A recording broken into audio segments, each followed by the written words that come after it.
Subscribe now and press the bell icon. Never miss an update. पहला question है, समरूप विद्युत क्षेत्र में एक इलेक्ट्रॉन तथा एक प्रोटॉन स्थित है, उनके त्वरणों के अनुपात है।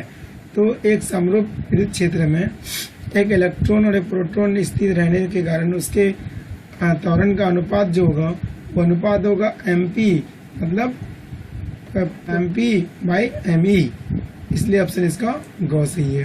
क्वेश्चन नंबर 2, धातुओं का परावर्तितांक होता है, तो जो भी धातु होता है इसका परावर्तितांक अनंत होता है, इसलिए इसका ऑप्शन नंबर घ सही होगा।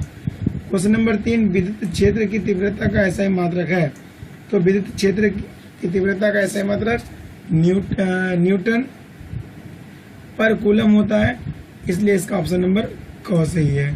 क्वेश्चन नंबर 4, किसी विद्युत द्विध्रुव के अक्ष से r दूरी पर विद्युत क्षेत्र की तीव्रता होती है। द्विध्रुव से r दूरी पर विद्युत क्षेत्र की तीव्रता होगी E समानुपाती 1/r³, इसलिए इसका ऑप्शन नंबर घ सही होगा। क्वेश्चन नंबर 5, यदि दो आवेशों के बीच की दूरी दुगुनी कर दी जाए तो उनके बीच लगने वाला बल हो जाता है। तो दूरी बराबर कूलम के नियम से होता है F=1/4πε0 Q1 Q2/r²। दूरी दोगुना हो जाए तो उसके बीच लगने इसका ऑप्शन ग सही होगा। क्वेश्चन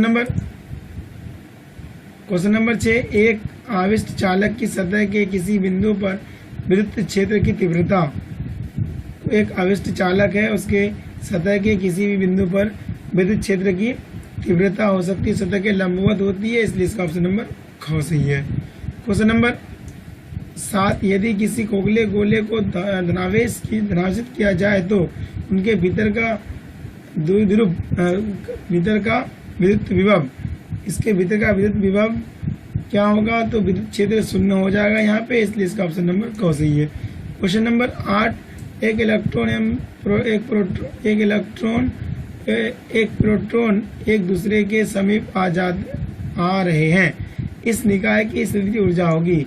एक इलेक्ट्रॉन और एक प्रोटॉन दोनों एक दूसरे के बीच आती है तो इसके बीच स्थितिज ऊर्जा क्या होगी, घटेगी, इसलिए इसका ऑप्शन नंबर क सही है। क्वेश्चन नंबर 9, साबुन के एक बुलबुले को कुछ ऋणात्मक आवेश दिया जाता है, इसकी त्रिज्या है।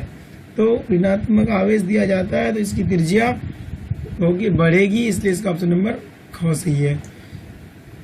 क्वेश्चन नंबर 10, विद्युत धारिता का मात्रक होता है, तो विद्युत धारिता का मात्रक होता है फैराड, इसलिए इसका ऑप्शन ग सही है। क्वेश्चन नंबर 11, एक धात्विक गोले की धारिता 1.0 माइक्रोफैराड है, इसकी त्रिज्या होगी, तो इसकी त्रिज्या होगी 9 किमी, इसलिए इसका ऑप्शन नंबर क सही है। क्वेश्चन नंबर 12, दो आवेशित वस्तुओं को जोड़ने पर उसके बीच विद्युत धारा प्रवाहित नहीं होती है, तो जब दो आवेशित वस्तु को जोड़ते हैं तो उसके बीच धारा प्रवाहित अगर नहीं होती है तो इससे यह पता लगता है कि दोनों का विभव समान है, इसलिए ऑप्शन नंबर ग सही होगा। क्वेश्चन नंबर 13, एक संधारित्र की धारिता निर्भर नहीं करती है। ये चार जो है, ये चार में से एक ऐसी घटना है जिस पर संधारित्र की धारिता निर्भर नहीं करती और प्लेटों के आवेश पर, इसलिए इसका ऑप्शन नंबर ग सही होगा। क्वेश्चन नंबर 14, संधारित्रों के समांतर संयोजन में जो राशि प्रत्येक संधारित्र के लिए समान रहती है वह है, तो इसमें समान रहने वाला है विभवांतर, इसलिए इसका ऑप्शन नंबर घ सही होगा। क्वेश्चन नंबर 15, विद्युतीय प्रतिरोधकता का मात्रक है, तो विद्युतीय प्रतिरोधकता का मात्रक ओम मीटर होता है, इसलिए इसका ऑप्शन नंबर ख सही है। क्वेश्चन नंबर 16, प्रतिरोधक का मात्रक है, तो प्रतिरोधक का मात्रक है ओम, इसलिए इसका ऑप्शन नंबर ग सही होगा।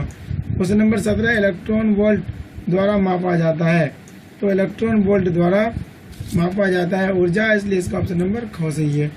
क्वेश्चन नंबर 18, एक ही पदार्थ के बने दो तारों A तथा B की लंबाई क्रमशः समान है, A का व्यास B के व्यास का दोगुना, A का प्रतिरोध B के प्रतिरोध का कितना गुना तुलना में कितना गुना होगा। तो जब इसको हल किया जाए तो इसका ऑप्शन नंबर इसका आंसर होगा चौथाई हो जाएगा, इसलिए ऑप्शन घ सही होगा। क्वेश्चन नंबर 19 किरचॉफ का विद्युत परिपथी संबंधित प्रथम नियम आधारित है। तो किरचॉफ का जो प्रथम नियम है परिपथी नियम, तो ये किस पर आधारित है? तो ये आधारित है आवेश के संरक्षण के सिद्धांत पर, इसलिए इसका ऑप्शन नंबर क सही होगा। क्वेश्चन नंबर 20 विद्युत परिपथ के किसी बिंदु पर सभी धाराओं का बीजीय योग होता है। तो कोई भी विद्युत परिपथ में सभी धाराओं के बीजीय योग होता है 0, इसलिए इसका ऑप्शन नंबर ग सही होगा।